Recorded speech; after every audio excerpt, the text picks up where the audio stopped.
भगवते वासुदेवाय। नमस्कार, स्वागत है आपका।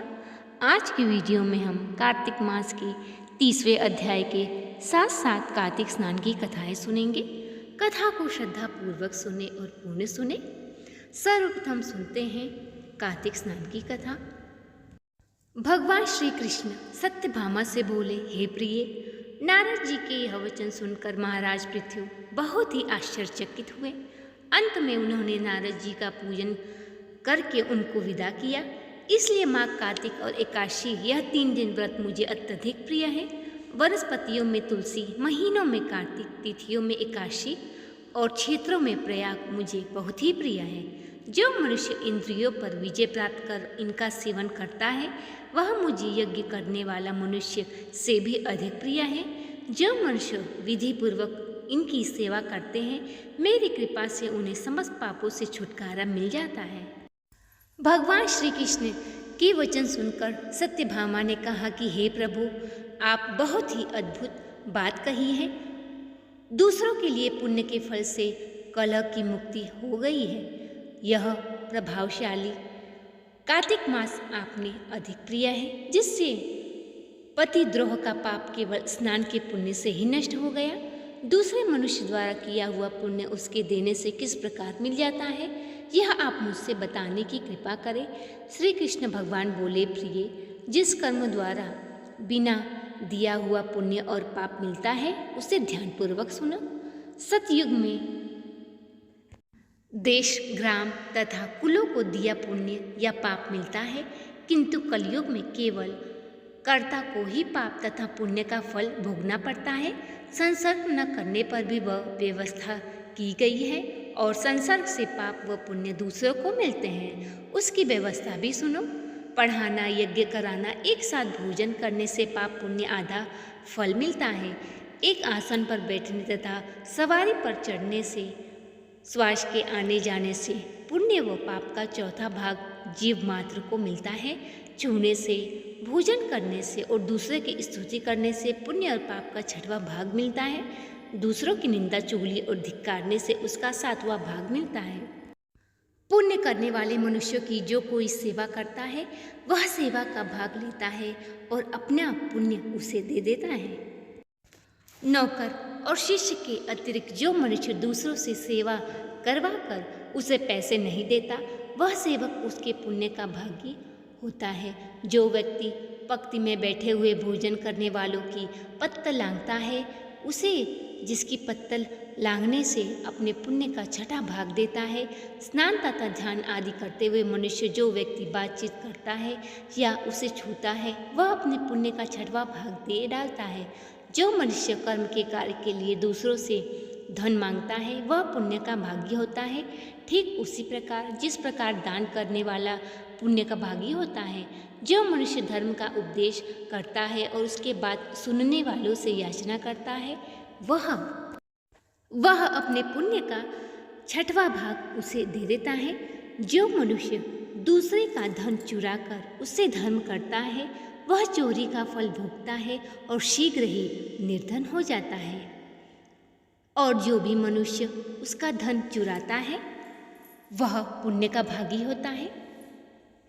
बिना ऋण उतारे जो मनुष्य मृत्यु को प्राप्त होता है, उनके ऋण देने वाले सज्जन पुरुष पुण्य के भागी होते हैं। शिक्षा देने वाला, सलाह देने वाला, सामग्री को जुटाने वाला तथा प्रेरणा देने वाला, यह पाप और पुण्य के 6ठे भाग को प्राप्त करता है। राजा प्रजा के पाप पुण्य के षष्टांग का भोगी होता है। गुरु शिष्य का, पति पत्नी का, पिता पुत्र का, स्त्री पति के लिए पुण्य का 6वां भाग पाती है।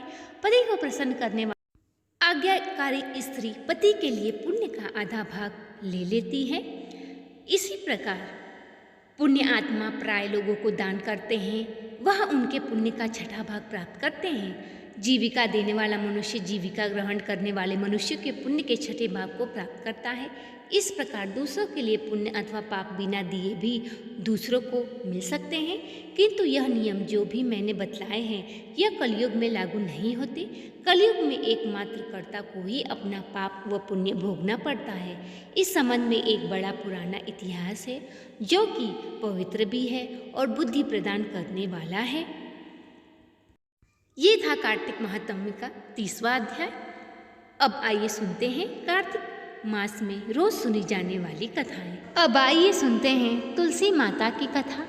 एक समय की बात है, एक गांव में एक बूढ़ी अम्मा रहती थी। वह अकेली ही पूरे दिन कृष्ण भक्ति किया करती थी। तुलसी जी को सींचती और पूजन किया करती और सदैव एक ही प्रार्थना करती कि हे कृष्ण, मुझे मीठा मीठा ग्रास दे, वैकुंठ में वास दे, चटक की चाल दे, पटक की मौत दे, कृष्ण का कांधा दे। इस प्रकार वह रोज प्रार्थना करती और कृष्ण भक्ति में सदैव लीन रहती। एक बार तुलसी जी सूखने लगी। कृष्ण भगवान ने पूछा कि तुलसी, तुम क्यों सूख रही हो? तब वह कहने लगी कि बूढ़िया माई रोज मुझे सींचती हैं और एक ही प्रार्थना करती हैं। इस पर कृष्ण जी कहने लगे कि तुम उनकी प्रार्थना स्वीकार कर लो। परंतु तुलसी जी ने कहा कि ये कैसे संभव है? कृष्ण भगवान ने कहा कि इसकी चिंता तुम मत करो। अब बुढ़िया माई की जब मौत हो गई, सारे गांव वाले बुढ़िया माई को उठाने लगे। बुढ़िया माई अब तो इतनी वजन हो गई कि कोई भी उन्हें उठा नहीं पा रहा था। तब कृष्ण भगवान बाल रूप में आए और बुढ़िया माई के कान में कहने लगे, मीठा मीठा ग्रास ले, वैकुंठ में वास ले, चटक की चाल ले, पटक की मौत ले, कृष्ण का कांधा ले। अब बुढ़िया माई तुरंत ही इतनी हल्की हो गई कि सारे गांव वालों ने उन्हें उठाकर ले गए। कृष्ण भगवान ने उन्हें कांधा दिया और उन्हें वैकुंठ में वास दिया। तो ये थी तुलसी को सींचने की कथा। अब आइए सुनते हैं सास और बहू की कथा। एक समय की बात है, एक नगर में एक ब्राह्मण रहता था। उसकी पत्नी बहुत ही धर्मपरायण स्त्री थी और प्रतिदिन स्नान पूजा व्रत करती थी। और कार्तिक मास जब आया तो उसने भगवान विष्णु की उपासना आरंभ की। प्रतिदिन वह प्रातः स्नान करके पीपल के वृक्ष के नीचे दीपक जलाती, जल चढ़ाती और मंत्रों का उच्चारण करती। ब्राह्मण को उसकी पत्नी का यह आचरण व्यर्थ लगता है। उसने कहा कि तुम रोज पीपल के पेड़ के नीचे दीपक जलाती हो, तुम ये क्या करती हो? वहाँ तो भूत प्रेत रहते हैं। ब्राह्मणी ने विनम्रता से कहा, यह कोई साधारण वृक्ष नहीं है, इसमें स्वयं भगवान विष्णु, लक्ष्मी जी, ब्रह्मा, शिव जी का वास होता है। कार्तिक मास में इस वृक्ष को सींचने से 100 यज्ञों का फल मिलता है। इससे सभी पाप दूर होते हैं और मोक्ष की प्राप्ति होती है।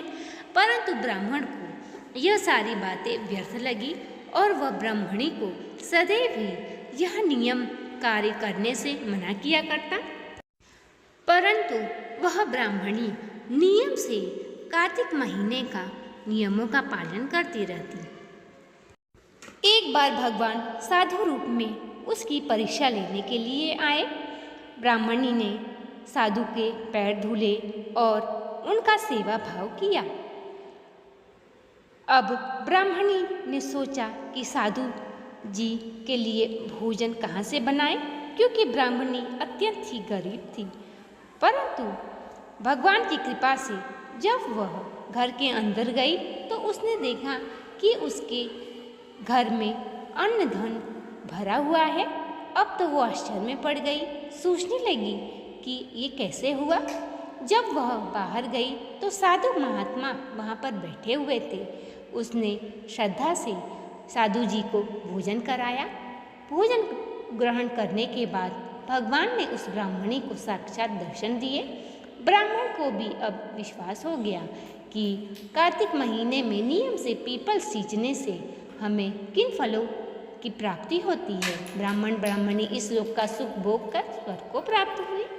अब आइए सुनते हैं एक सास और बहू की पीपल सींचने की कथा।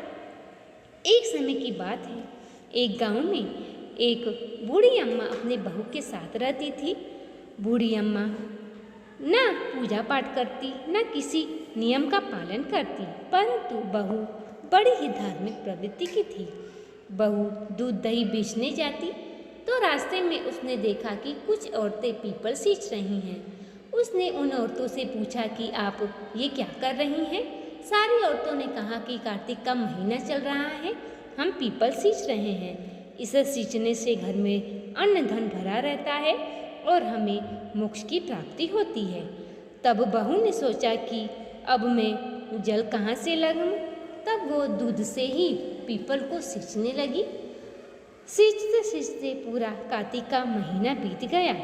अब सास दूध दही का हिसाब मांगने लगी। पीपल सींचने की कारण बहू ने दूध तो बेचा नहीं। अब वह सोचने लगी कि मैं अपनी सास को इसका हिसाब कहाँ से दूँ? वह पीपल के पास बैठकर रो रही थी। पीपल पतवारी बोली कि मेरे पास तो रुपए नहीं हैं, यह पत्थर और पान के टुकड़े हैं, इसे ले जा। बहू